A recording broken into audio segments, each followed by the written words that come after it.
Bonsoir, Monsieur Bilolo Mugabingue. Oui, bonsoir. Vous allez bien, j'espère. Ça va, on se débrouille. Et pour ceux qui vous suivent en cet instant, comment pouvez-vous vous présenter? Pour ceux qui ne vous connaissent pas, on sait tous, vous n'êtes plus à présenter, mais pour ceux qui n'ont pas ou n'ont jamais eu l'occasion de vous entendre parler ou de vous voir, comment pouvez-vous vous présenter auprès d'eux? Oui, je me présente en fonction de la problématique ou des questions qu'on va aborder Les aujourd'hui. enjeux de l'heure, oui. Les questions sont politiques. Je me présenterai sous l'angle donc de la société civile en tant que président intérimaire de l'association de moralistes congolais. C'est une association que nous avions fondée avec le professeur Nieme Tessé et Mvumbi Ngolu Tsassa dans les années 77 à Kinshasa pour lutter contre ce qu'on appelait à l'époque le mal zaïrois. Et vous êtes basé où actuellement? Oui, Je parle de votre association, évidemment. non, l'association, le siège, c'est à Kinshasa. D'accord. Voilà.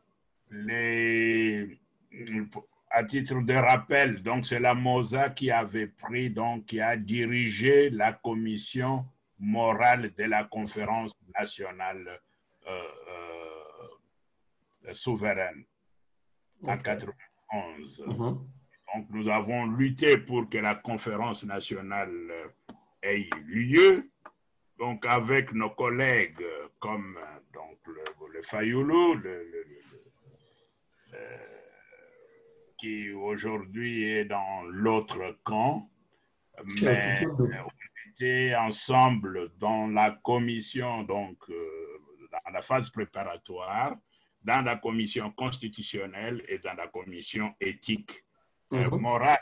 On a travaillé avec les Bahati, avec le feu Lumbi qui vient de partir. En fait, la plupart des gens, des acteurs de la classe politique actuelle sont sortis de ces mouvements de la conférence nationale. Oui. Et ils continuent à faire partie de votre association des moralistes congolais à ces jours? Ils ne faisaient pas partie de l'association des moralistes, mais on a fondé avec eux. D'accord. Que la société civile nationale entre Bondeko à Kinshasa et après au centre donc de Kimbanguiste où c'était vraiment la rencontre nationale. D'accord. Donc l'association de moralistes congolais fait partie de la société civile. Oui, l'association fait partie et aussi fait partie de ceux qui ont fondé la société civile. Il faut ajouter, on avait tenté de nous dédoubler. L'MP avait dédoublé un peu. Ça date de longtemps, le fameux système de dédoublement. Nous avions précisé Société civile Docteur Numbi. D'accord. Parce qu'avec les Barati, les Lumbi, les Fayoulou, nous faisions, et puis le feu Chimpompo, Kabalamanamboye, oui. Maître Kassongo, Mbille, Donatien Kaluka. Donc, ces noyaux ingénieur, oui, très restreint qui a fondé la société civile. Et quand ça marchait, donc national, qui a réuni, les réunions se faisaient au départ à la Société paysanne, donc une organisation non gouvernementale de Kivu, mais qui restait sur le boulevard du 30 juin, ce qui facilitait donc les rencontres. C'était une place privilégiée. Mais quand vous avez cité un nom, Numbi ou Lumbi, ça m'a mis un peu une puce à l'oreille au sujet, aux enjeux de l'heure. Nous avons suivi le général Numbi, John Numbi, qui était l'inspecteur général de FARDC, qui est d'ailleurs soupçonné de l'assassinat du défenseur des droits de l'homme, comment il s'appelle, le monsieur Floribert Chebeya, Et ces derniers, ne plus en fonction depuis quelques jours, et à sa place est remplacé, le président de la République, Fachi, a remplacé le général, un autre sanctionné des États-Unis, de l'Union européenne, le général Tango Faure Amissi. Mais par contre, nous avons suivi à travers les réseaux sociaux le général Numbi qui tient quand même de propos forts. De un, il se déclare être le gardien de Katangé. On voulait quand même avoir votre avis en tant qu'intellectuel congolais. De telles déclarations sortir d'un général de la République qui est prétendu être le général de la République, mais qui se dit quand même être le défenseur d'un groupe tribal et non de la République. Aussi, il ajoute que je ne suis pas un agneau.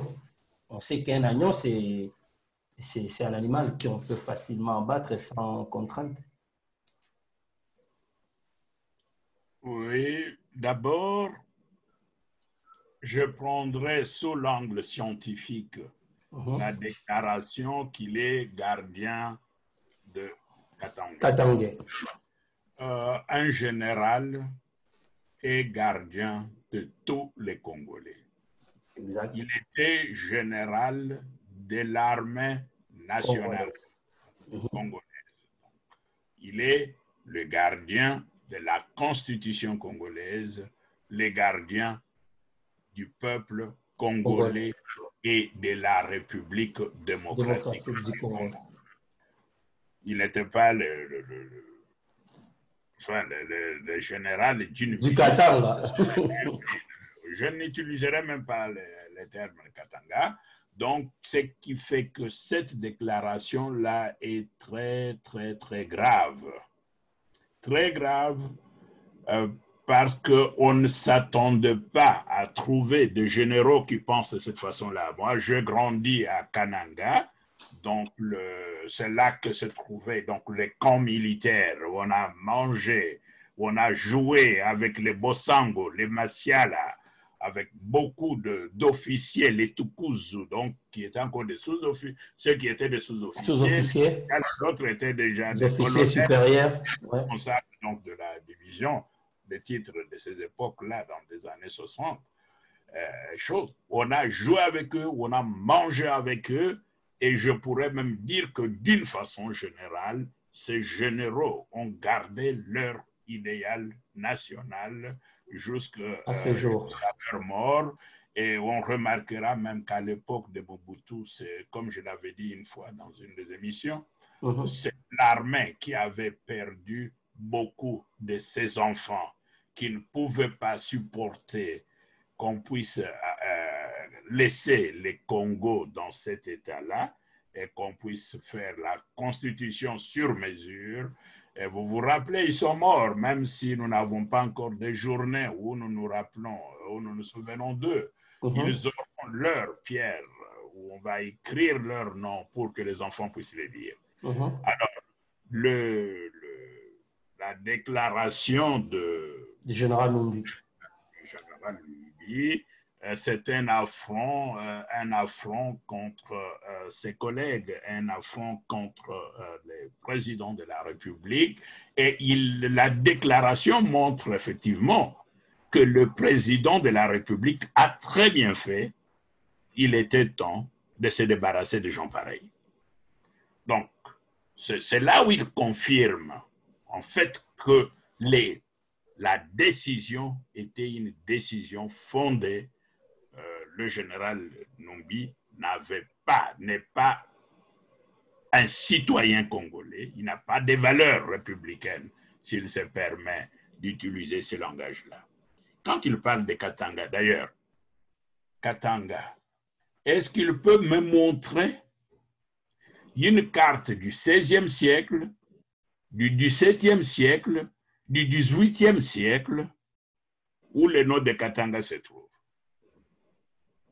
Donc, jusque vers 1800, même 1850, vous n'allez pas trouver les noms de Katanga. Où l'on dit, voilà, là, du côté de Tanganyika, ça c'est Katanga. Non, c'est faux. Et d'ailleurs, quand le Congo, les noms existent. Même dans les Kasaï, nous avons des villages qui s'appellent Katanga. Regardez, oui, des cartes où il y a des détails, vous verrez que ce sont des noms qui sont par-ci, par-là. Donc, tous ces noms-là, elles sont partout, donc dans toutes ces régions-là.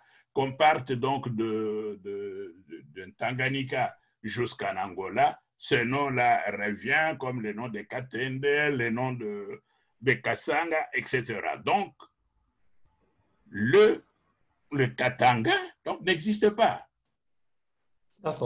C'est après la visite de Livingstone, donc après 1850, que les missionnaires ont commencé à écrire les noms des villages par où ils passaient. Mais la république qu'on appelle la République de Matamba, oui.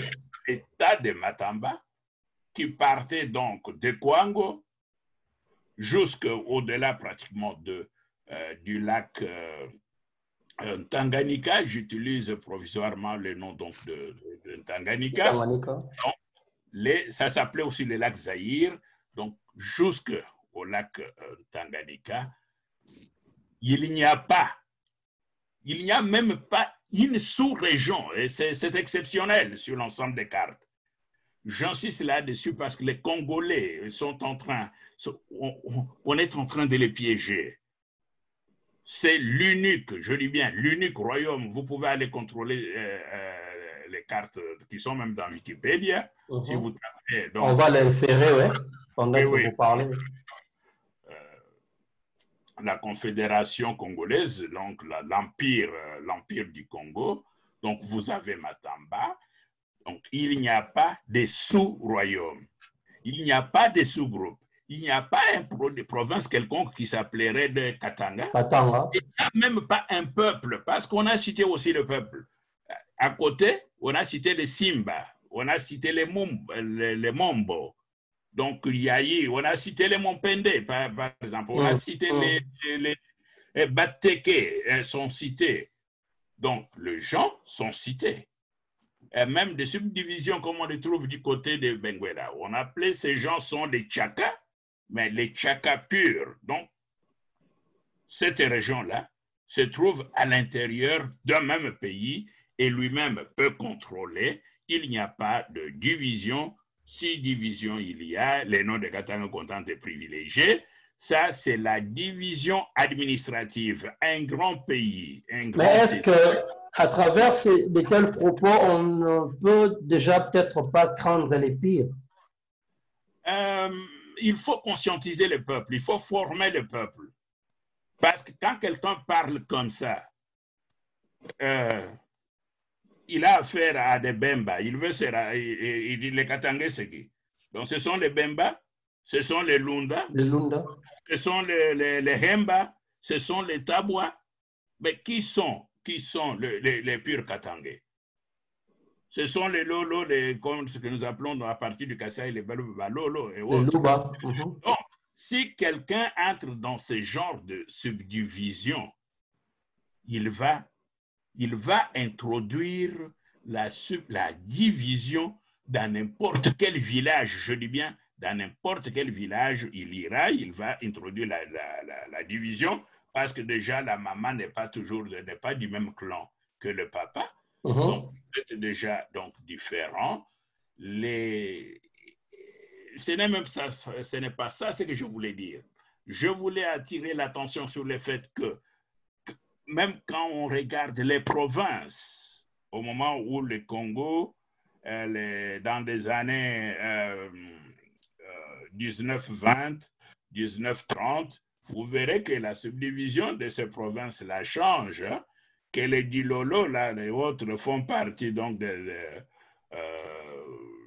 la loi. Donc, on pouvait aussi appeler une partie du Sud la Louloua, Ouloulou à Kassai, et ainsi de suite. Les noms, on peut les changer, et puis de l'autre côté, ou bien Lualab à droite, Lualab à gauche, etc. On peut utiliser plusieurs noms pour pouvoir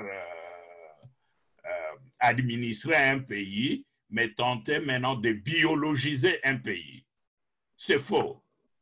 Je connais les langues, il n'y a pas de langue du Katanga. Moi-même, j'étais au grand séminaire donc de Lubumbashi. Il n'y a pas de langue. Prenez les dictionnaires. Professeur, est-ce qu'on peut dire aujourd'hui que le propos tenu par le général Numbi peuvent être classés comme étant une haute trahison? Oui, mais c'est une haute trahison. Quand un général tient ce propos-là. Du fait qu'il a perdu sa fonction, il veut créer une guerre tribale. C'est une façon, d'abord, il y a ici de dire, par exemple, il n'est pas un agneau qu'on peut abattre facilement. C'est le président qui l'a abattu. Peut-il utiliser un tel discours vis-à-vis du président de la République? Numbi pouvait-il utiliser ces discours-là contre Kabila? C'est parce qu'il savait qu'avec Kabila, il risquait de le tuer, qu'il ne le faisait pas. En ce moment-là, ils étaient disciplinés. Donc, ce sont des gens qui... Donc aujourd'hui, c'est le manque de discipline, tout simplement. Non, parce qu'ils ont un démocrate, mais non, il y a beaucoup de discipline dans la démocratie. Donc la démocratie implique le non-respect de lois républicaines. La démocratie, c'est le respect. Mais lui ne respecte pas. Pourquoi doit-on parler du droit l'état de droit? Durant le temps même de Covid, même l'extrême droite européenne s'est mise du côté du président. Du côté du président ou du premier ministre ou de la première ministre, ainsi de suite. Toute l'Allemagne était unie. La France était unie. Tous les pays étaient unis. Vous n'avez pas entendu qu'il y a ici de tels courants. Donc, non, non. Ils étaient unis. Ils mènent la guerre contre le virus. Ils mènent cette guerre ensemble et aident le président à gagner cette guerre. Ce n'est pas le président qui gagne. C'est le peuple qui gagne. Ce sont les vies humaines qu'on défend. Mais c'est ça qu'on dit. Si c'est réellement l'état de droit que prône le président, pourquoi après de tels propos, il peut rester un homme libre? Personnellement, bien sûr, je ne sais pas s'il restera un homme libre parce que le conseil militaire devrait se pencher sur ces cas, l'auditorat militaire et les autres. Je crois qu'il y aura de conséquences de ces propos, donc ce n'est pas passé inaperçu. Je parle du principe que l'ANER a entendu ça, mais pas seulement l'ANER, mais que la justice militaire sait très bien contre quels articles il a péché. Ce que nous pouvons dire, nous autres, c'est qu'il s'est montré irresponsable en utilisant ce genre de propos à l'égard du président de la République. Merci. Mais que se passe-t-il entre l'exécutif, disons, entre le Premier ministre et le président de la République? Parce qu'on voit en moins de 60 jours, on peut dire, que le Premier ministre, à travers son porte-parole, il tient des propos très, très, très poignardants, très forts à l'égard du président de la République, qui est son chef hiérarchique, qui est direct d'ailleurs. Pourquoi on soulève cette question? C'est parce qu'on a vu tous les ordonnances du président de la République contresignées par le VPM Gilbert Kankonde, qui est d'ailleurs votre collègue, votre ami d'ailleurs. Voilà, qui a contresigné ces ordonnances, tout simplement parce qu'il était en intérim à cause du déplacement du Premier ministre en province du Haut-Katanga. Et au retour du Premier ministre, il s'oppose, il refuse d'endosser ces ordonnances contresignées par son intérimaire, comme quoi c'était anticonstitutionnel et qu'il n'était même pas au courant de toutes ces nominations? S'il n'est pas d'accord avec les ordonnances, il peut partir. Donc démissionner. Il est sous l'ordre du président de la République. OK. Donc, le président de la République n'est pas tenu à s'expliquer devant le Premier ministre. Et c'est l'inverse. C'est le Premier ministre qui doit s'expliquer. Mais là, c'est lui qui demande des explications au président. Hein? Des explications. Il demande des explications au président de la République. Oui, donc c'est une façon d'importuner le président de la République. Moi, je ris parce que je me dis, au temps de Mobutu Sese Seko, il aurait tout simplement pris le micro pour dire, pour faire, d'abord il va faire le discours pour dire, étant donné que le Premier ministre se comportait comme ça, il est démis de ses fonctions. Ou bien il signe l'ordonnance, et puis l'ordonnance est lue, et le Premier ministre est démis de ses fonctions. Donc, il ne faut pas vraiment tolérer n'importe quoi. Les gens exagèrent. On n'a pas dit, si nous avons lutté contre les Kabila, non, on a lutté contre Kabila parce qu'il voulait changer la constitution. Il y avait la guerre qu'il semblait entretenir. Il y a des gens qui ont été tués, on a dit, mais non, les élections qui ont été... Donc, ce sont des choses objectives. Mais ce n'était pas quand il a nommé le Chibadabala ou le ceci, on a dit, ah non, quelqu'un est venu protester. Non, on ne proteste pas, on ne discute même pas. D'ailleurs, la Constitution est claire là-dessus. Il y a beaucoup de gens qui se sont déjà prononcés sur la dimension juridique de ce problème.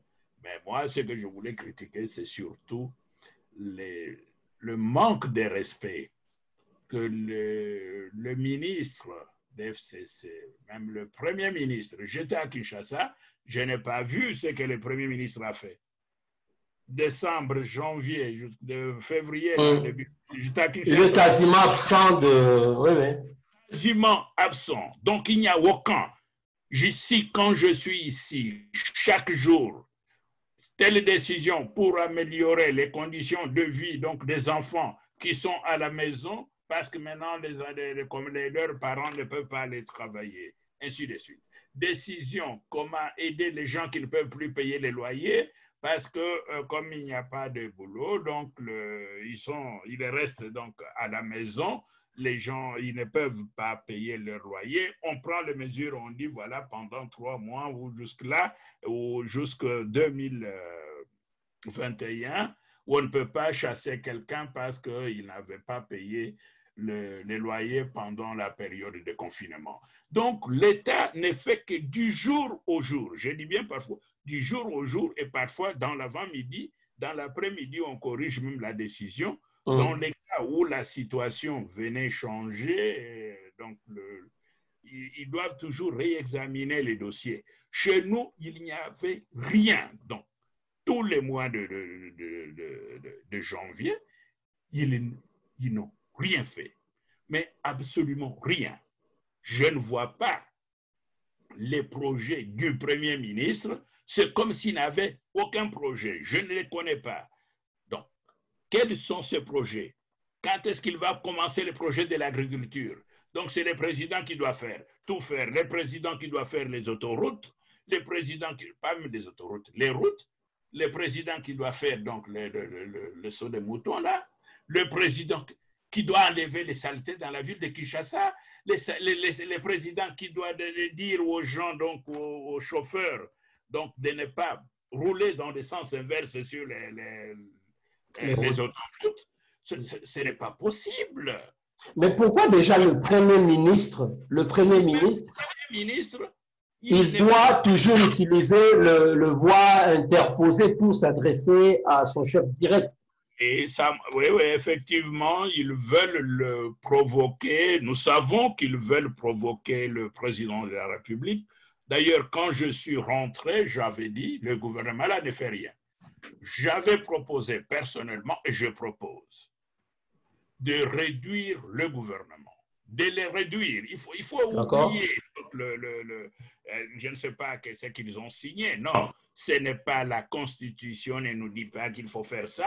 En tout cas, le peuple ne veut pas les gens de FCC, ces gens-là, pas FCC. S'il y a dans FCC des jeunes qui sont venus de la diaspora ou qui étaient étudiants, qui n'avaient rien à voir avec la politique, mais ils disent qu'eux sont donc du FCC.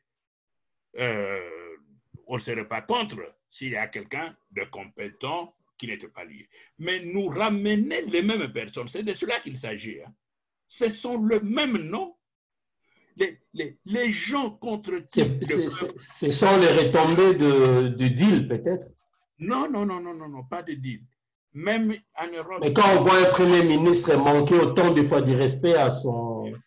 oui, et ça ne peut pas être le retombé. Ils poursuivent une stratégie. Ils aimeraient peut-être provoquer donc pour que les élections aient eu lieu avant. Ils sont en train de avoir des prétextes parce que les présidents tapaient sur la table. Ils peuvent s'enfuir et dire on nous poursuit politiquement. Comme ça, ils auront droit d'asile en Europe.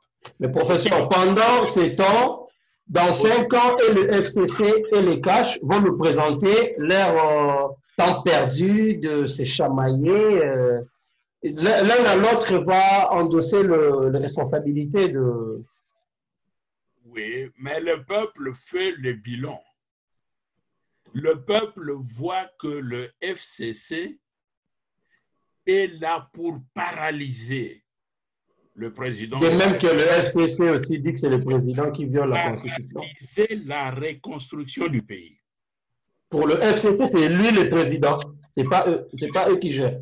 Non. Le président donne les ordres, mais ce n'est pas le problème du président d'exécuter. Je m'attendais à ce que le Premier ministre, qui avait déjà une expérience avec le chemin de fer, je me suis dit, si on prenait celui-là, peut-être que nous pouvons réaliser notre projet d'avoir dans 2 ans les TGV. Mais pourtant, dans les SNCC, il n'a rien foutu.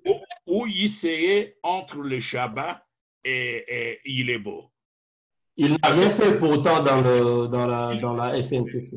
Voilà, et ça m'étonne que jusque-là, on n'en parle même pas. Donc, qu'on ait, parce que ça fera tout simplement 3-4 heures, quelqu'un va enseigner, donc il quitte Mbuji-Mayi ou Kananga, il va enseigner à Lubumbashi, et les soirs, il rentre dormir chez lui.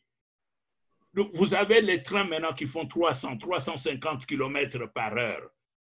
Alors, moderniser le chemin de fer qui est déjà là, entre Ilebo et Lubumbashi, et de l'autre côté, entre Lubumbashi et Kindu, moderniser le chemin de fer. C'est ça qu'on attend du Premier ministre, qui a déjà l'expérience, qui a travaillé dans ces domaines-là. Mais cette terre, il ne s'occupe ni de l'agriculture, ni ils font des petits projets comme ça, qui coûtent d'ailleurs très cher, inutilement, alors qu'il s'agit de mobiliser toute la population pour que la population commence à faire des champs, des plantations, etc., qu'il faut renouveler les services d'entretien des routes, qu'on ramène les cantonniers. Ce sont des choses pareilles qu'on attend d'un gouvernement. Comment payer les jeunes? Il y a beaucoup professeur, oui.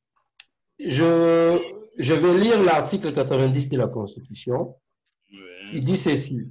Le gouvernement est composé du Premier ministre, des ministres, des vice-ministres et, les cas échéants, des vice-premiers ministres, de ministres d'État et ministres délégués.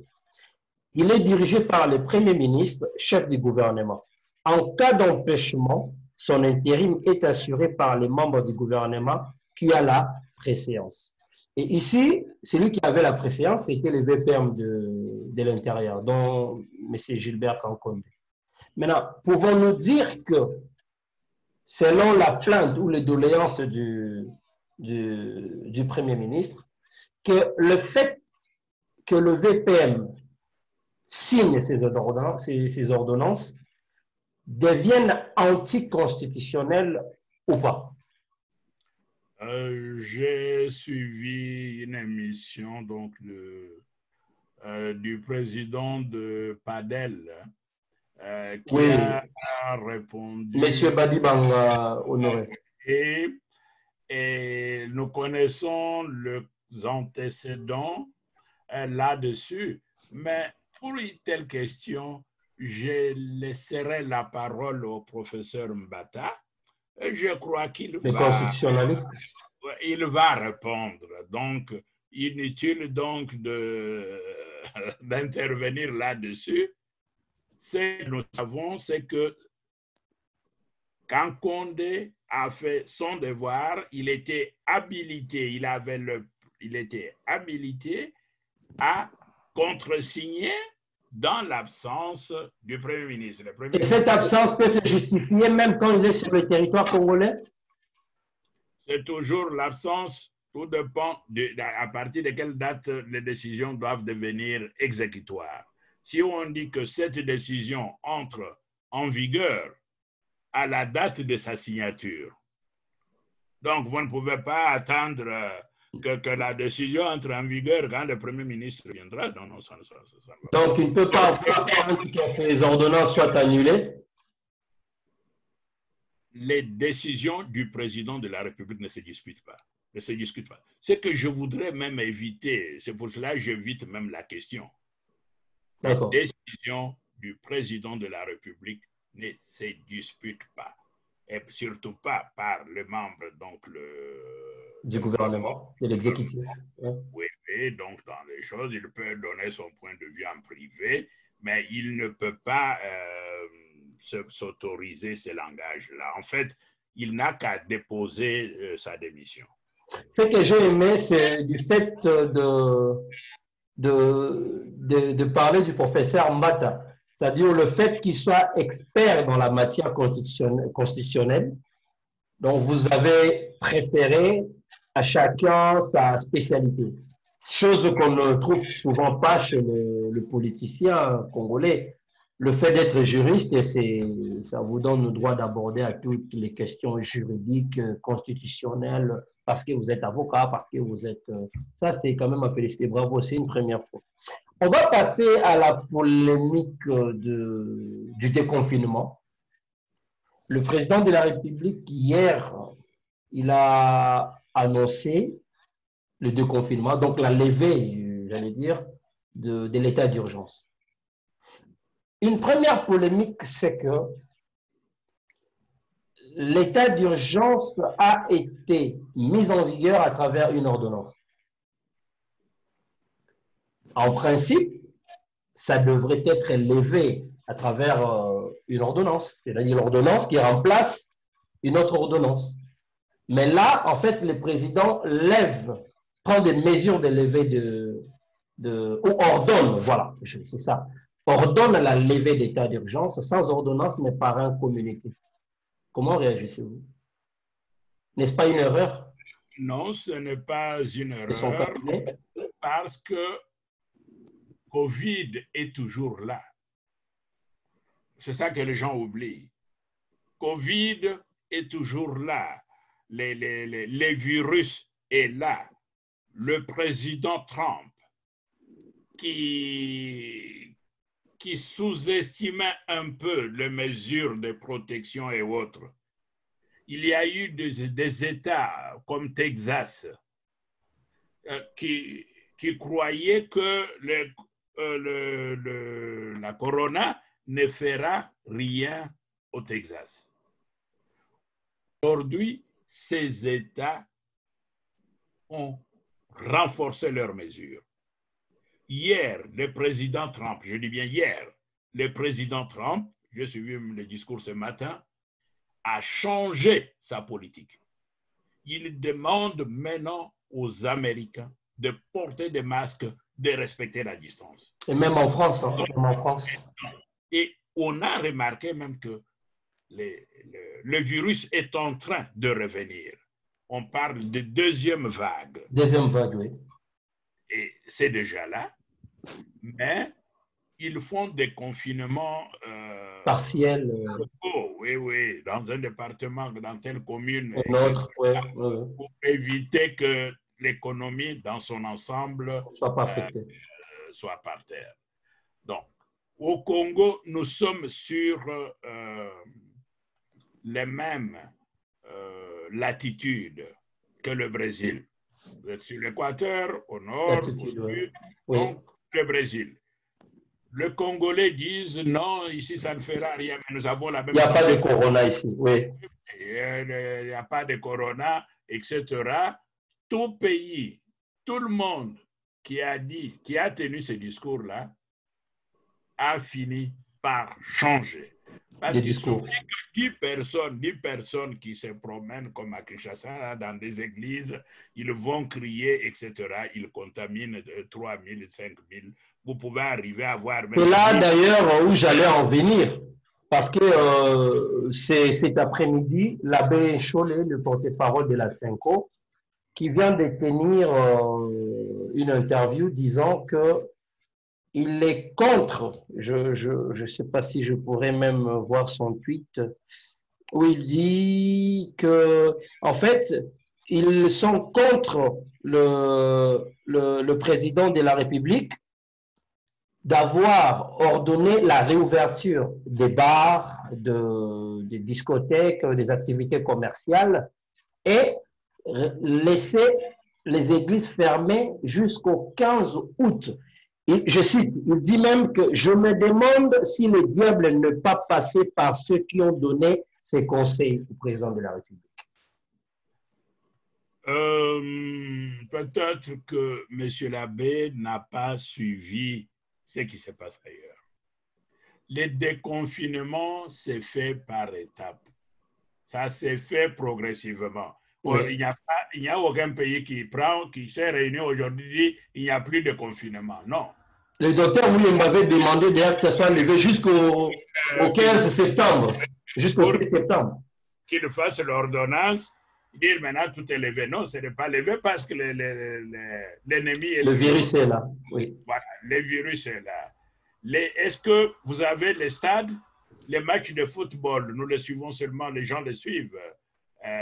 Ça se joue à huis clos. Donc, c'est toujours à huis clos. Les stades, imaginez-vous des stades qui peuvent contenir 100, 150... centaines de milliers de personnes. Les gens jouent seuls. Jouent seuls à l'intérieur. Donc, les joueurs entre eux... Sans les supporters. Ce que ça fait comme dégâts sans les supporters. Donc, c'est progressivement qu'on est en train de faire en insistant sur le respect de la distance et sur le port de masque. Là, on insiste, c'est effectivement cela que le président de la République a fait. Vos bars, ce qu'on appelle les bars à Kinshasa, ce ne sont pas des bars. Les gens boivent à l'extérieur. Ils sont à l'extérieur, sous les bois où ils boivent leur bière. Très difficile de trouver des centaines de personnes. Mais il y en a très, très, très peu à Kinshasa. Oui. Donc, les discothèques, par exemple, il y en a très peu, à Kinshasa, on peut en compter là. Il n'y a même pas une discothèque qui peut contenir 500, 300, 400 personnes, non, ça n'existe pas. Donc, nous constatons qu'il a pris une bonne décision. Ce sont des décisions prises après consultation avec les experts. Les experts, oui. Ils ne sont pas... bien sûr, les présidents, le premier ministre à gauche, à droite décident, mais décident sur base de conseils que les experts donnent. On essaye avec ceci. Donc, les gens prennent leur bien à l'extérieur. Quand ils savent qu'il y a danger, ils se protègent à l'extérieur là. Mais ce n'est pas le cas dans les églises.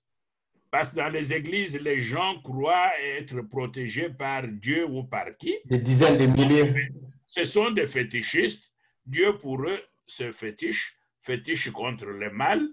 Ils sont les plus malheureux de la terre, mais ils croient que Dieu, Dieu le protège. Moi, si vous voulez voir là que Dieu protège les gens, regardez comment les Allemands vivent, ou les Français, les autres, ou les gens de Texas, là, quand vous voyez comment les gens vivent. Justement, quel est d'ailleurs ces parallélismes que vous pouvez lever entre du fait d'avoir qu'au Congo, il y a beaucoup d'églises, et mais face à un peuple dépourvu d'essence. Dépourvu d'essence, donc c'est pour cela qu'on ne peut pas, pour l'instant, ouvrir les églises qui contiennent de 300 personnes, 500 personnes. Y compris les stades, hein, le président n'a pas encore ordonné la réouverture. Partout ailleurs dans le monde, on n'a pas encore autorisé ça. Bien sûr, il y a par-ci, par-là des pays qui les font, mais ce sont des décisions provisoires. Même la décision prise par le président de la République, c'est une décision provisoire. Si le docteur Mouyembe lui dit dans une semaine, « Oh, monsieur le président… » Lui, il a demandé d'ailleurs que ça parte jusqu'au mois de septembre. Oui, oui, on a l'impression que là où c'était autorisé, hein, à partir de par là, c'est devenu maintenant les foyers donc de contamination. Oui. On stoppe ça directement. Directement, oui. Oui, donc le président n'agit pas donc en dehors du monde. Il observe ce qui se passe dans le monde. Il observe les décisions des autres. Et il a pris des décisions telles que ces décisions se prennent partout.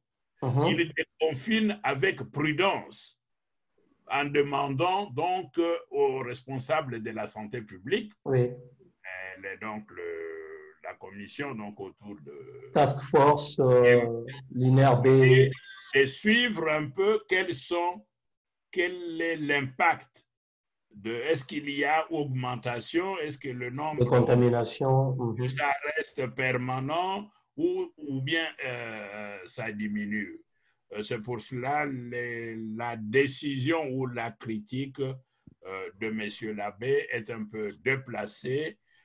Des messes se font encore en Europe dans des églises qui sont vides. Bien sûr, on en a eu beaucoup, mais il faut prévenir. Ou bien ils veulent qu'on en ait beaucoup comme ça, ils vont encore prier Dieu, Dieu, Dieu pour que nous ayons donc des scènes du plaisir. Et aujourd'hui, quand on doit voir le FCC marcher, parce qu'ils ont promis d'avoir une marche demain, le 23, vu que cette marche a été reportée, parce que selon eux, ils sont les respectueux de loi républicaine. Donc, ils ne voulaient pas faire leur marche pendant l'état d'urgence pour respecter l'ordonnance du président.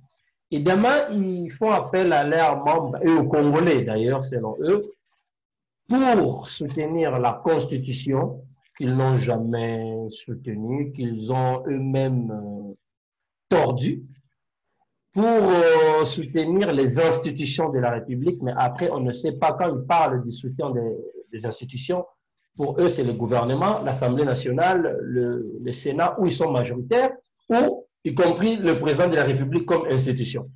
Parce que selon eux, c'est lui qui est en train de violer la Constitution, c'est le président. Donc, soutenir les institutions, c'est un peu contradictoire. Quelle est votre réaction?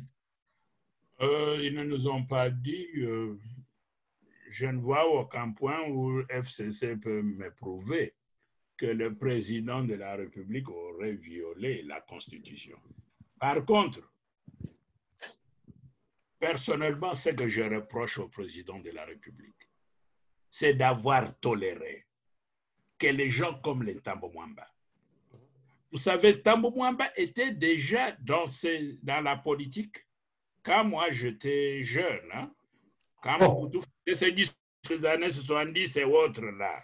Ah bon? Donc, ce sont les mêmes qui ont détruit les Zaïre. Ils se sont enrichis vachement. Ils ont détruit les Congos. Ce n'est pas à prouver, aller chercher de la... Quoi? Dans des qui a continué dans les années 80, 90, et puis qui est tombé encore dans les années 2000, 2020. Donc, c'est même Tamboumoua. Qu'est-ce qu'il peut encore apporter à la République qui ne pouvait pas à l'époque? Pourquoi ces gens continuent à importuner, à déranger les Congolais? Ce n'est pas le président de la République qui l'est. C'est à cause de l'alliance que lui-même le président a voulu. C'est le peuple congolais. Ces gens veulent cracher sur le peuple congolais. Et ils doivent même être contents qu'ils... Mais grâce à qui? Grâce à qui, professeur? Non, le président tolère. Il tolère parce qu'il est... Ces gens étaient déjà partants. Ils étaient déjà partants, c'est le président qui les a donné une béquille. Non, on avait ces problèmes avec le feu Yachichi. Donc, le président Tshisekedi respectait scrupuleusement la Constitution et la loi. C'est pour cela il n'autorisait pas quand on voulait faire comme ça. Lui disait non, non, non. Donc, il a tout fait. Il a beaucoup payé. Il a payé presque de sa vie. Donc, ces changements-là pacifiques, nous n'étions pas tous le défenseur.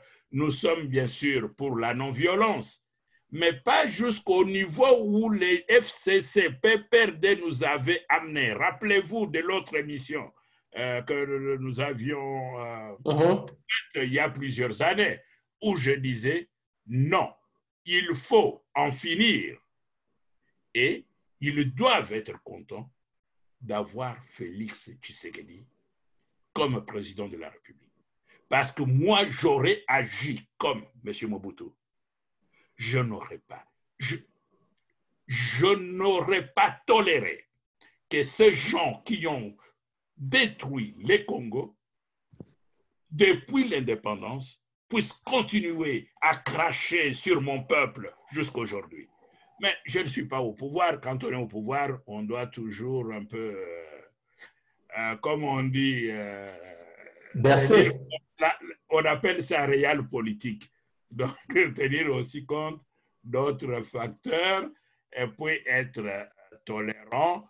Ce n'est pas de l'incapacité de la part du chef de l'État? Le FCC est ridicule. D'ailleurs, moi, je pourrais même conseiller au président qu'il lève cette histoire-là de Parlement et puis qu'on aille aux élections. Mais pourquoi il ne le fait toujours pas? Parce que Kabila ne veut pas. Il a peur de Kabila, peut-être. Il n'y a pas un seul. Il n'y a pas un seul. Parce que les gens ont leur famille, ont leurs cousins et autres qui peuvent les voter. Mais le peuple congolais, en tant que peuple, en a vraiment marre. Le peuple congolais veut en découdre. Pourquoi ils ne dissoutent pas cette assemblée? Ils ne veulent même pas la dissolution. La dissolution, non. Ils veulent que le président fasse ce que Mobutu faisait. Je vais faire mes voyages à Londres ou aux États-Unis, le voyage politique. Ce qui se passe derrière moi, ce n'est pas mon problème. De là, je donnerai l'ordre de mettre l'ordre. Donc, il ne faut pas qu'ils amènent le président de la République à ce genre de mesures. On a joué avec le président donc, de la Turquie, on sait ce qu'il a fait.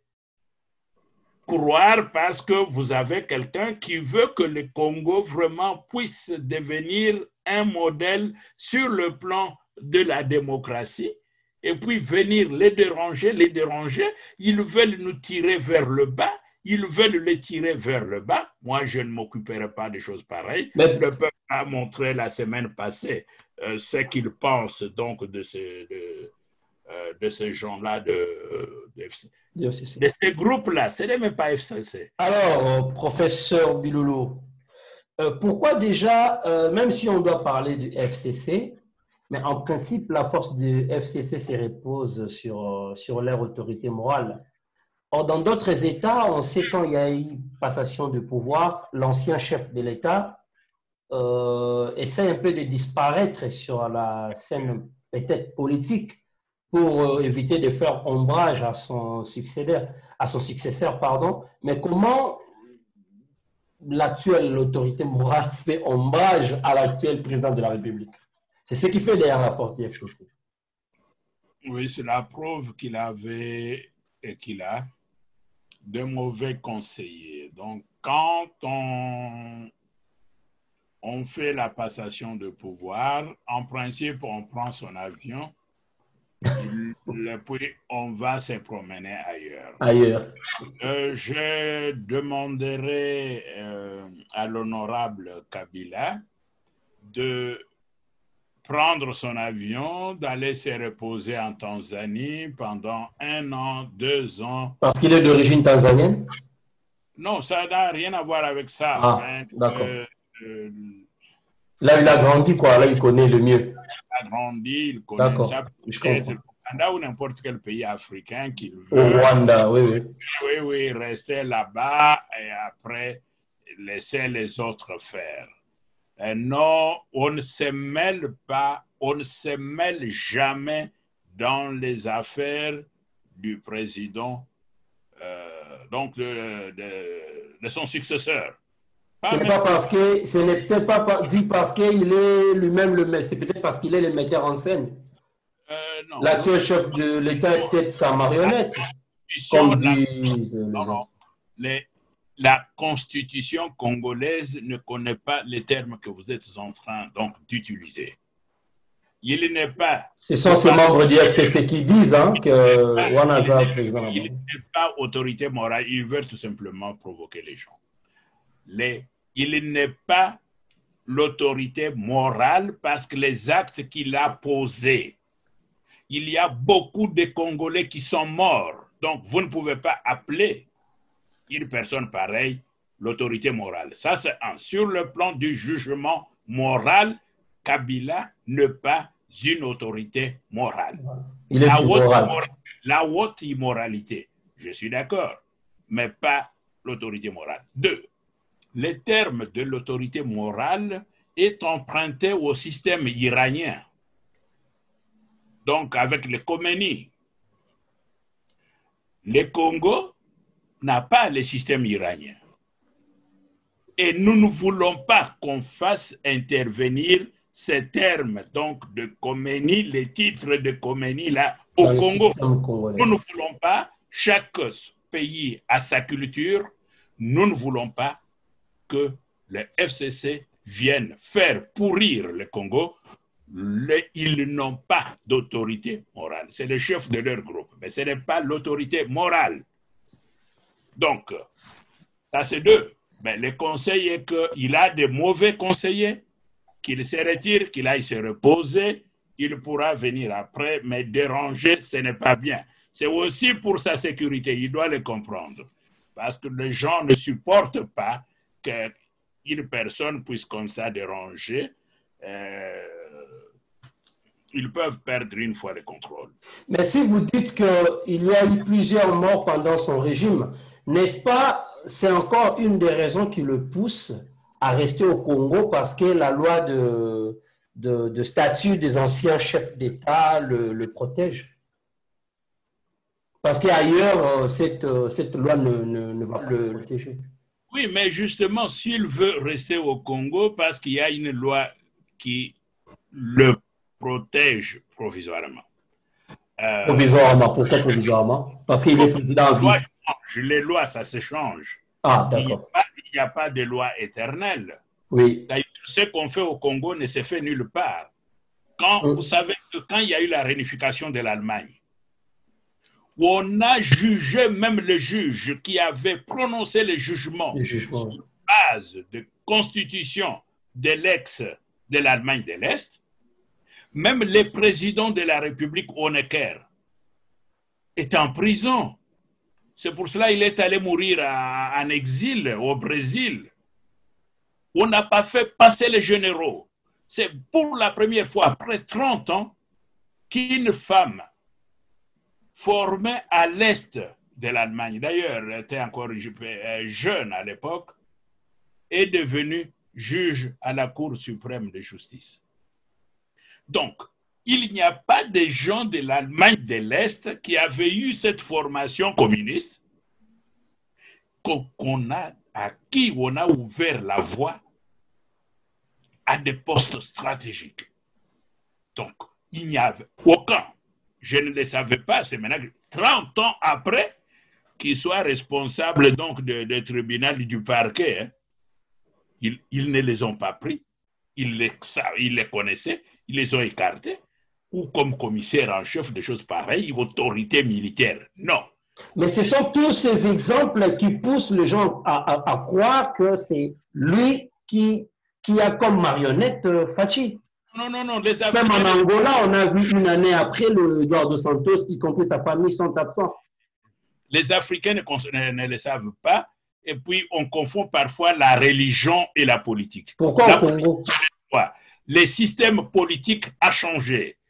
Le système de Kabila, c'était une mentalité, ce n'était même pas l'individu.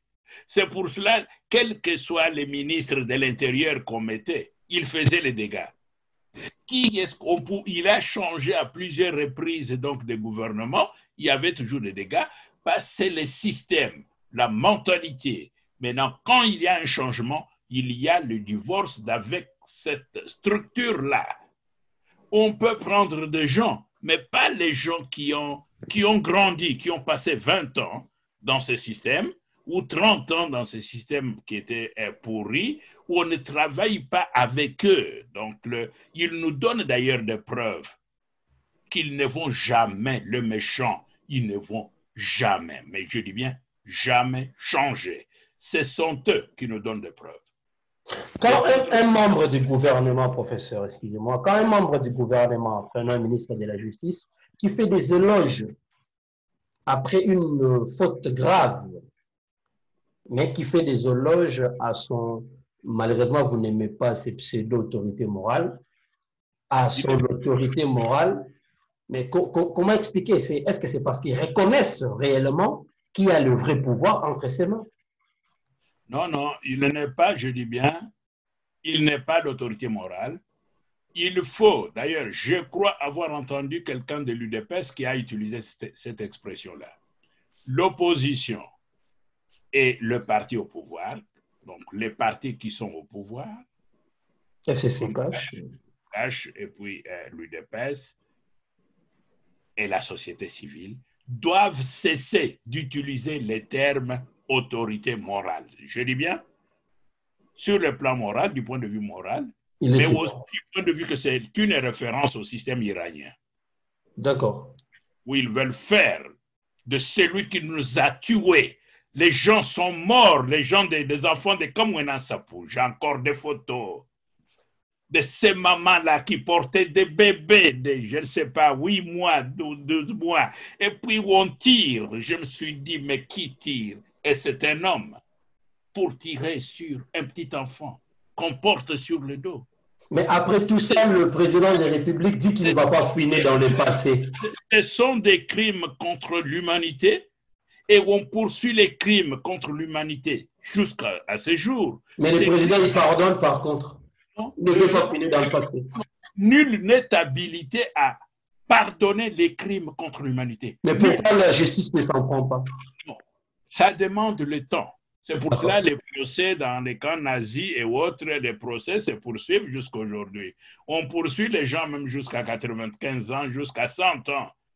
Même d'autres meurent même devant les tribunaux. Les gens, les Congolais doivent savoir que l'assassinat, hein, ces crimes-là n'est pas prescriptible. Donc, il n'y a personne, mais personne sur cette terre qui peut dire je vous pardonne, vous avez... Non, il n'y a pas de pardon. Je vous pardonne, oui, mais la justice doit faire son travail. Et les Européens, d'ailleurs, ne discutent pas.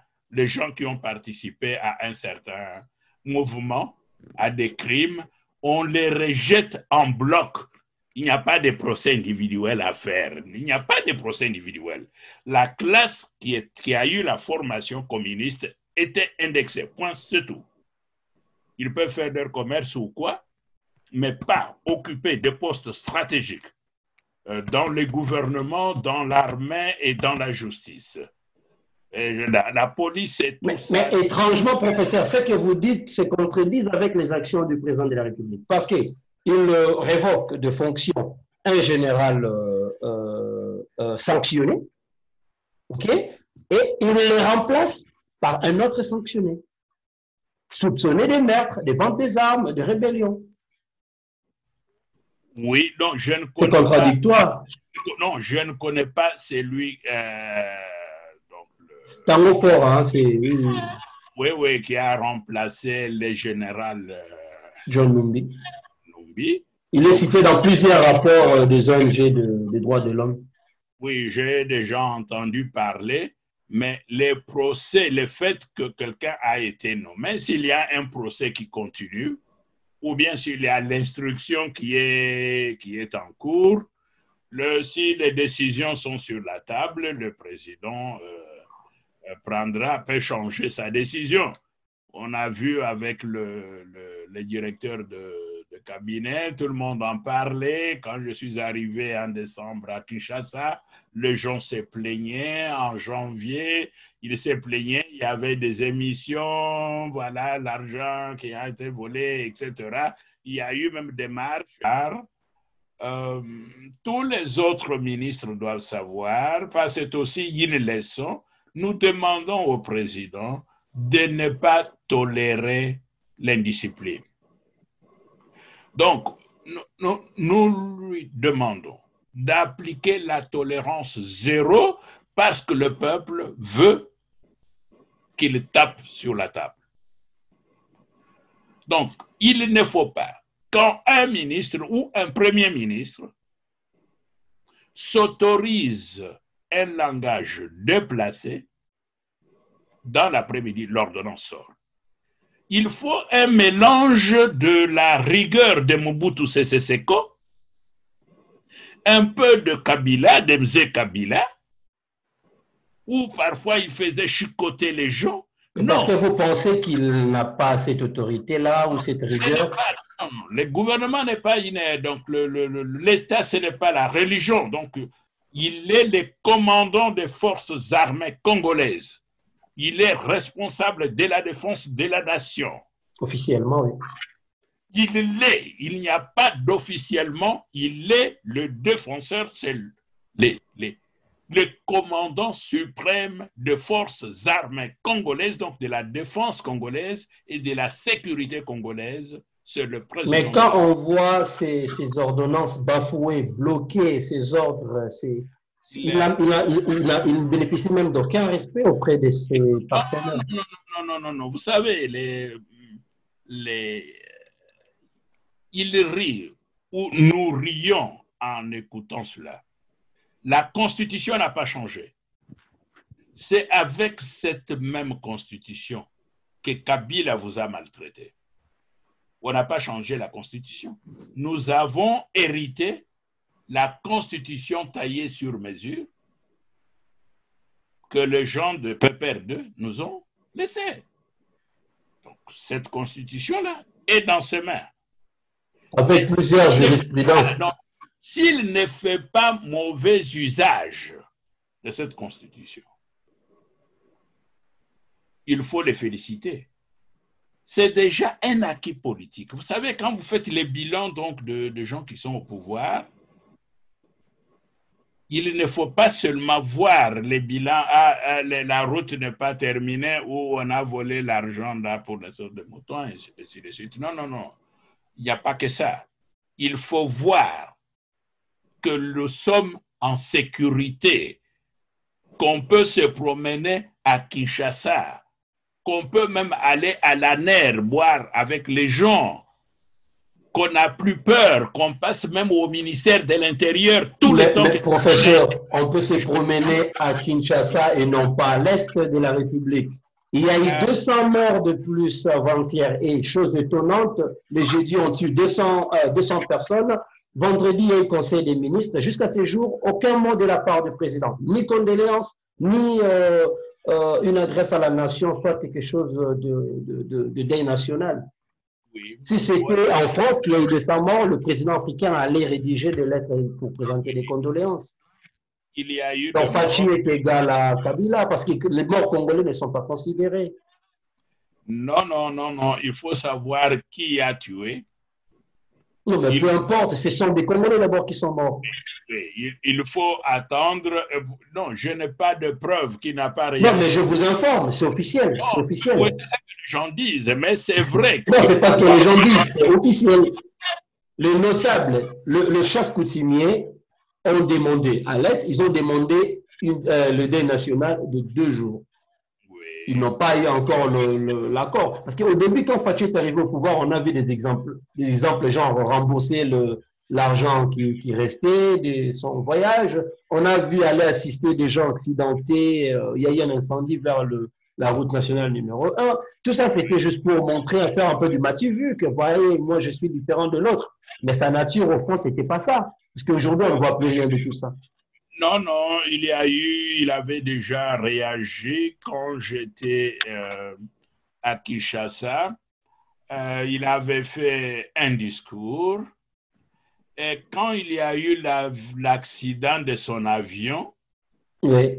gens ont dit... Auquel on n'a jamais connu le nom ni le nombre de personnes au bord. Les gens ont dit, il a dit qu'il allait mourir pour le Congo. Maintenant, on voulait lui montrer donc, la réalité de ce qu'il avait prédit. Il avait prévu, ainsi de suite.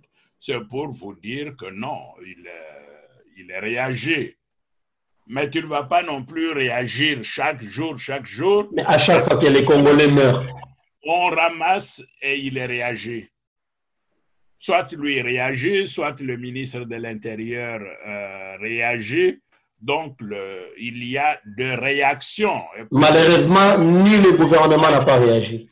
Et oui, les gouvernements, parce que le gouvernement, les premiers ministres, c'est là qu'il faut attaquer. C'est là où je dis, il faut attaquer le premier ministre. Pourquoi pas le ministre de l'Intérieur?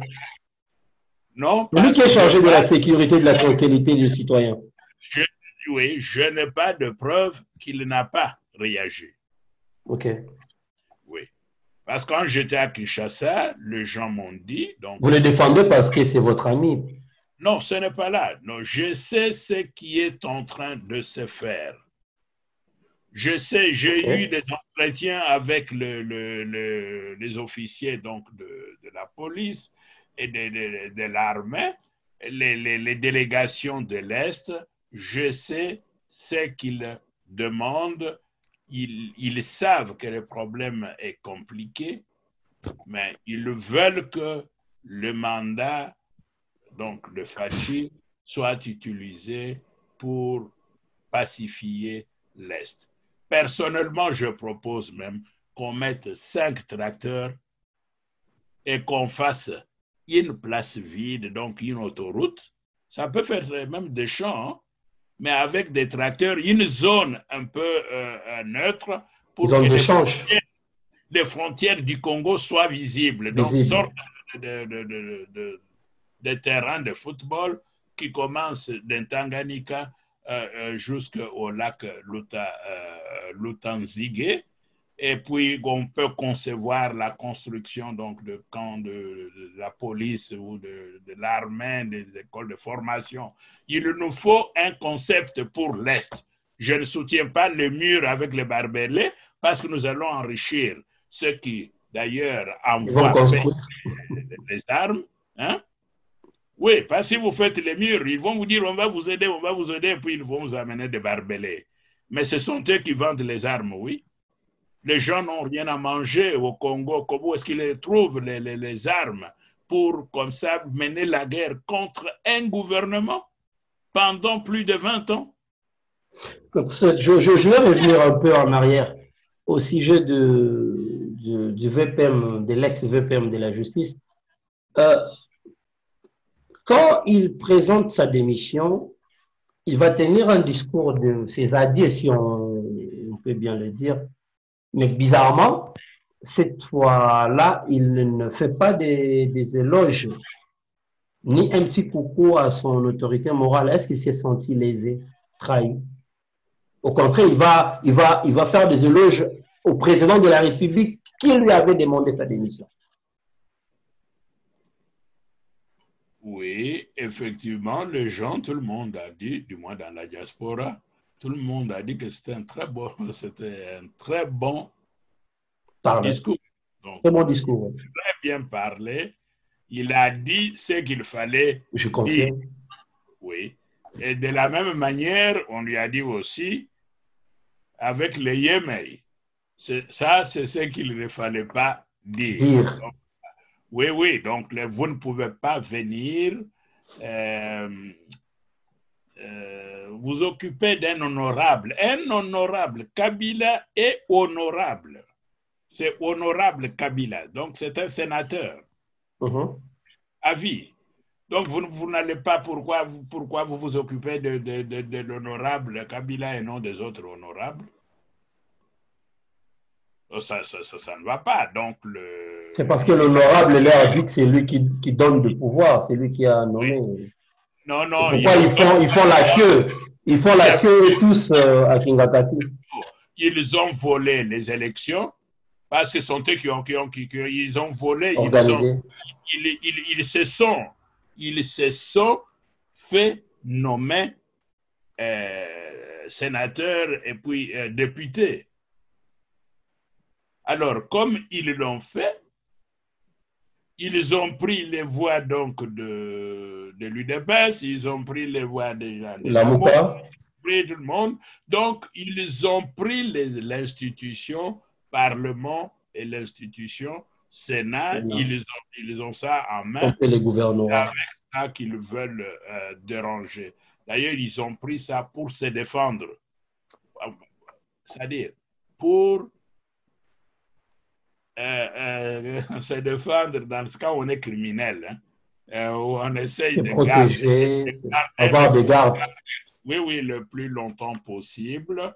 Et le fait que Félix, le président de la République, ait réussi à dialoguer avec ces gens. Moi, j'aurais eu du mal à dialoguer avec eux parce que moi, je dis, je ne veux pas vous voir. Mais si je dis aussi qu'il ne faut pas parler avec ces gens, vous n'allez pas non plus avoir de gouvernement. Donc, quand on a la responsabilité, même ici on le dit, si le peuple vote l'extrême droite, le président ou le premier ministre qui n'est pas de l'extrême droite est obligé de trouver la majorité. Un compromis. Non, si les autres ont déjà leur majorité, si Le Pen, par exemple, oui, il va trouver un compromis avec la majorité. Le président, oui, Macron sera donc dans l'obligation de trouver un compromis, comment travailler, ne fût-ce que pendant quelques mois. Avec la majorité parlementaire. Avec cette majorité parlementaire. C'est dans ces dilemmes-là que nous sommes. Ce n'est pas seulement le président de la République, c'est nous tous. C'est le peuple congolais qui est pris dans le piège d'une démocratie sans critères éthiques.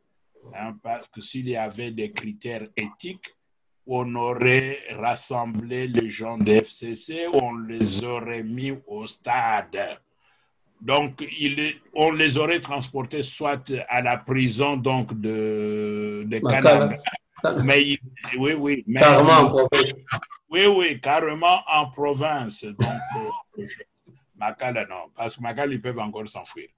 Les choses, on les aurait transportés, mais on aurait coopéré avec FCC, mais avec d'autres personnes de FCC. Donc, les FCC, ce n'est pas seulement les mêmes Bochabo, les mêmes Mouelani, les mêmes Minakou, ainsi de suite. Ce n'est pas ça, les FCC. Donc, les mêmes noms que vous avez entendus là. les noms qui énervaient le peuple. Et donc, actuellement... C'est ce qui est bizarre, le FCC est représenté que par les classiques du PPRD. C'est une Pourtant, c'est une grande plateforme. D'ailleurs, qui est d'ailleurs en partie vidée parce que, comme le professeur Bahati ses distances, il reste une quinzaine de gens là-bas qui sèment les désordres. Mais comme on sait que ces gens ont participé, donc ils ont donné des ordres pour que les gens soient tués. Ce n'était pas un accident comme ça qui s'est passé au cours des manifestations, ce qui était advenu à l'époque. Depuis 2000 jusqu'à ces jours, qu'est-ce qu'on n'a pas vécu? Une dernière question, professeur. Pour peut-être essayer de conclure, quel est le plan que vous, de moralistes congolais, proposez pour un plan de sortie des crises, un plan de sortie des crises après cette pandémie? Oui, c'est une très belle question. C'est mieux que la question soit posée. Nous sommes dans une phase où l'on ne peut pas discuter sur des histoires politiques et autres. L'unique politique ou l'unique aspect ou l'unique question politique qui nous préoccupe actuellement, comment gérer cette pandémie. C'est possible que d'ici septembre, on puisse déjà trouver quelques médicaments pour soigner. Mais même si on trouvait ces médicaments sont très chers pour nos populations. On le voit avec les sida, les médicaments de sida ne sont pas à la portée de la plupart des Africains. C'est pour cela que j'étais surpris, j'allais dire j'étais écœuré de voir que la gestion de la crise socio-économique causée ou accélérée ou renforcée par la pandémie n'était pas au centre des débats politiques. Que ce soit les gens qu'on dit être de l'opposition, mais en fait, ce ne sont pas les gens de l'opposition. Donc, c'est tout simplement les hautes toits de là que je m'y mette. Donc, les choses. Mais disons, que ce soit du côté de la MOUCA, que ce soit du côté donc de FCC, pendant ce temps, les Ntambouamba et autres voulaient voir comment est-ce qu'on peut mettre des bâtons dans des roues. Non. Nous avons vu comment les autres ont géré la crise. Hier, l'Union européenne s'est réunie après 3 mois de discussions. Ils ont fait sortir 2 billions. Moi, je dis, ils ont inventé dans la salle 2 billions. C'est 1 billion 800 millions. Mais comme ils avaient déjà mobilisé plusieurs centaines de milliards dans des différents pays avant, donc c'est plus de 2 billions qui ont été pour tenter, hein, parce qu'ils ne savent pas si 6 septembre ou octobre, parce qu'après la deuxième vague, on risque d'avoir, voilà. Donc, mais provisoirement, ils ont pris des mesures. Ils les prennent et continuent à les prendre. Ils ont modernisé les hôpitaux. Ils ont tout modernisé. Ils ont modernisé les écoles. Ils ont modernisé, ils épargnent en même temps. Ce n'est pas que c'est gratuit. Quand on commence maintenant, au lieu d'aller à Bruxelles, le système de Zoom qu'on utilise, que nous sommes en train d'utiliser, ils ont digitalisé le monde. Ils sont capables aujourd'hui d'enseigner les enfants. Les enfants sont à la maison, on enseigne. Oui, on l'a vu, c'est ce qu'ils ont fait pendant le confinement. Aujourd'hui, donc, ils ont accéléré ça. Les médecins restent dans leur laboratoire. Et puis, on envoie tout simplement les photos.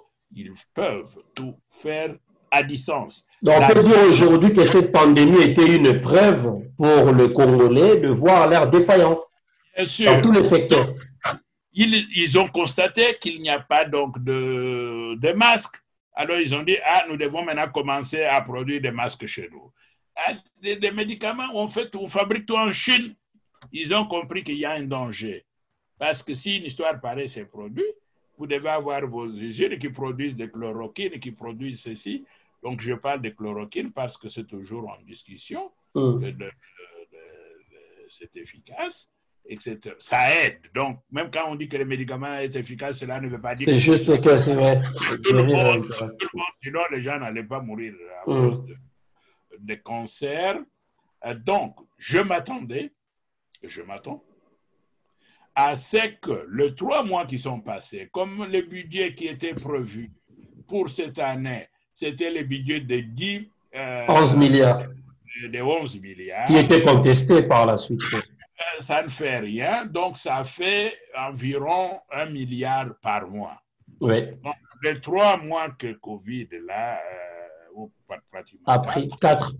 Oui. Donc, on prend 2 milliards, parce que les autres, donc ça va dans l'administration, on prend 2 milliards, on modernise les hôpitaux. Il fallait donc que Kinshasa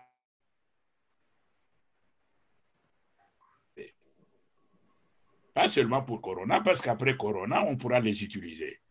Il fallait utiliser donc la foire de Kinshasa, utiliser quelques pavillons, mettre des lits, et après, donc, donner... C'est devenu des lieux de kermesse, de bars. Hein. La foire, là, n'existe même plus à Lema. Donner à des provinces, par exemple, 100 lits d'urgence bien équipés, 100 lits d'urgence bien équipés, etc. Et puis, créer dans chaque hôpital le pavillon d'accueil. C'est mieux de fabriquer, au lieu d'utiliser une histoire, provisoirement, on prend peut-être une église ou une école ou enfin une salle quelconque, comme on l'a fait ici, on a même pris les Mais professeur, malheureusement, tout ce que vous proposez, quand on le donne, ils sont toujours détournés. Même pendant le Covid, les biens matériels qu'ils ont donnés, l'argent, tout est détourné. C'est un pays de détourneurs. Je vous comprends. J'ai toujours dit à Kinshasa, je ne suis pas pour cette pratique. Si vous volez des cigarettes à la cité et qu'on vous attrape, vous connaissez votre sort. Le sort, oui. Pourquoi est-ce qu'on tolère que les gens qui volent des millions là en haut puissent se moquer du peuple congolais dans l'histoire? Alors, là, il faut des mesures radicales. Strict. La police doit contrôler. Et en plus de cela, il faut la bancarisation, c'est-à-dire il faut stopper la monnaie qu'on donne comme ça. Comment est-ce que dans quel pays quelqu'un peut entrer à la banque? Ou même avec des millions en liquide. 2 millions. Le directeur de cabinet a signé, ou le président de la République, Merkel a signé, Trump a signé. Donnez-moi 30 millions là-bas. Il ramène ça chez lui à l'hôtel, il va se... Parce qu'à ce moment-là, dès que vous arrivez, la police est avertie. On va vous dire, monsieur, vous prenez la carte ou le chèque et puis vous pouvez aller. Mais l'argent en main, c'est l'insécurité, ça ne va pas. On ne peut pas donner au XXIe siècle, autoriser que l'argent, les gens se promènent avec des centaines de milliers. Vous n'allez même pas passer avec ça à l'aéroport de Paris. Comment est-ce que ça s'est fait au Congo? Quand vous avez un projet de construction, vous n'aurez aucun sou, je dis bien pas même $1. On paye les factures après la vérification. Donc, vous avez besoin des banques congolaises, des banques du développement.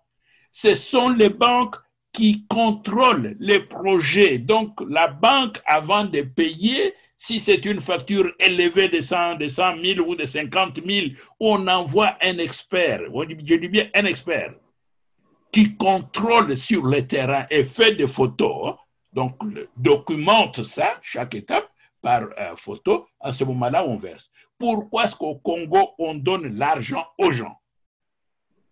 J'entends, on lui avait donné l'avance de 40 millions. C'est pour cela qu'il triple toujours les prix. Les surfacturations. Oui, la surfacturation. Non, il faut contrôler. Les prix des objets, c'est connu. Tapez seulement dans l'Internet, vous allez les trouver.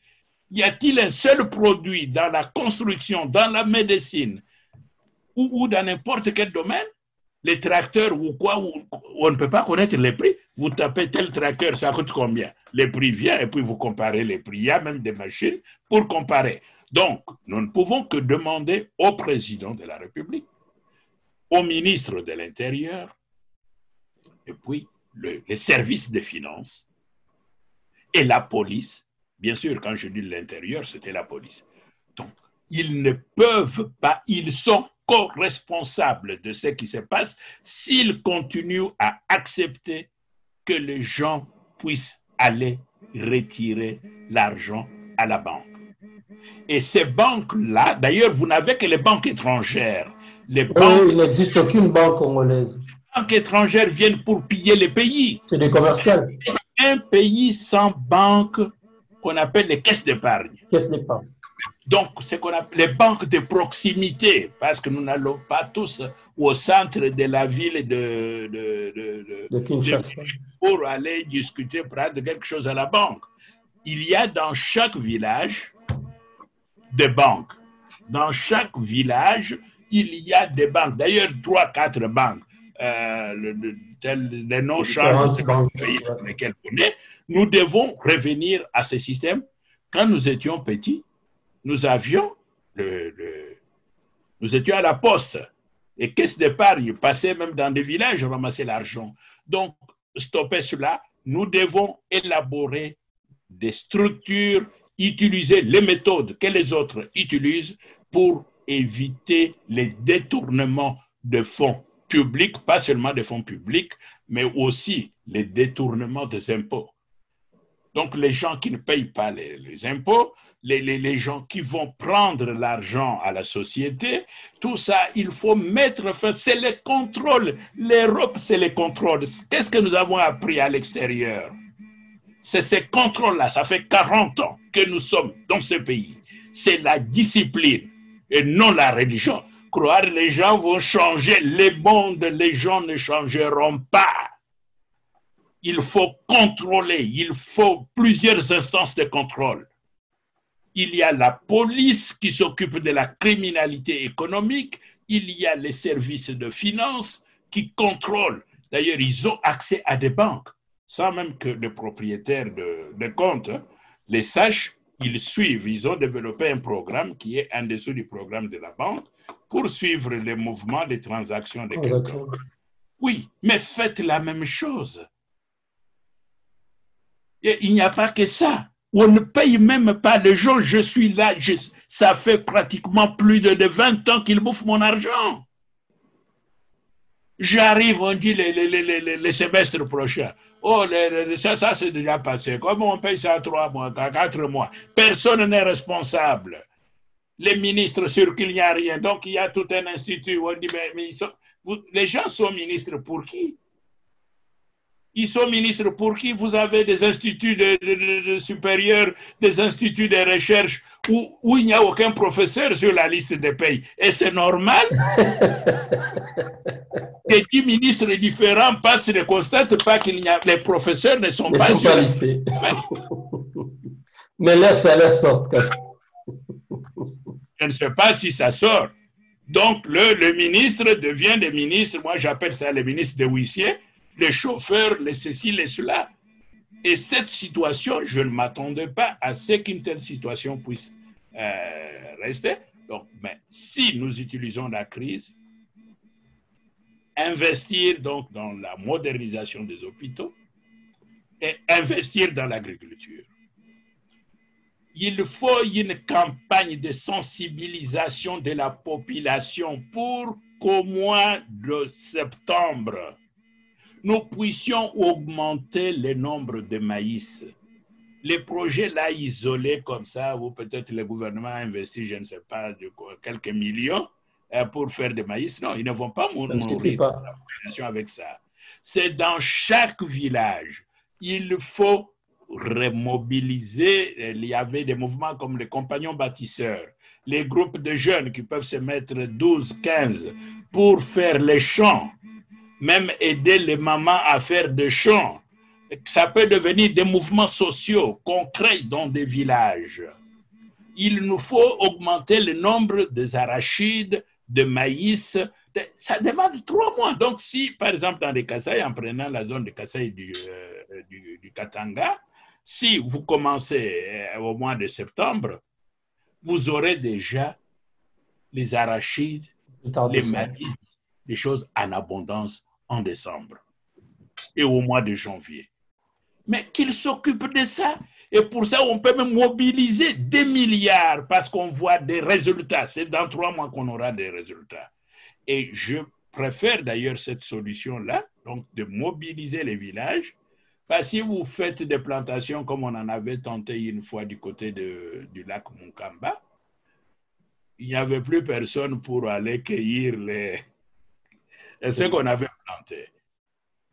Même l'Allemagne a ce problème. Pour cueillir leurs produits, ils font appel aux gens de la Roumanie, de Moldavie, ainsi de suite, qui viennent les aider. C'est ce qui a créé l'autre Covid dont on a parlé en Allemagne.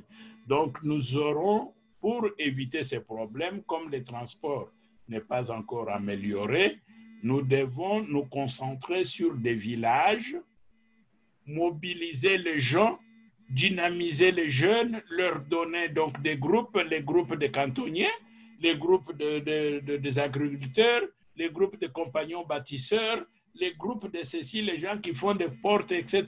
Nous devons apprendre, initier les gens, les grouper autour de certains thèmes qui sont utiles pour le salut du Congo. C'est ce que personnellement je ferai, l'agriculture et puis la modernisation de la santé.